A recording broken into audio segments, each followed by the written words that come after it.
Snow morning sa inyong lahat. Rest day na naman namin. Hindi na naman kayo makakasimbang person kasi ang kapal po ng snow dito sa Poland. Kaya mag-almusal na lang po kami ng pancit. Ayan po yung ubas, yung mga dessert. Ayan po. Dahil po palang nagluluto sa kusina. Halo-halo po yung nakadisplay na karne. Ayan po, may nagluluto pong maaha. Ayan na po yung luluto po pala kami ng bilo-bilo ngayong umaga. Ayan po yung sahog, kamote, saging. Hiwain na po yung saging, guys. Ayan, may langka din po kami pagsahog sa bilo-bilo. Ayan po, pinagsama na namin. Tapos, sain na po namin yung glutinous powder. Ayan na po ang resulta ng aming bilo-bilo. Bilog-bilog po siya. Binasa lang po sa tubig.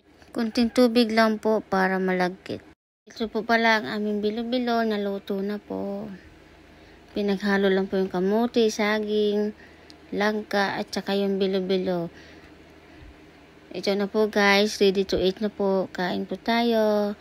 God bless. Salamat po sa panonood.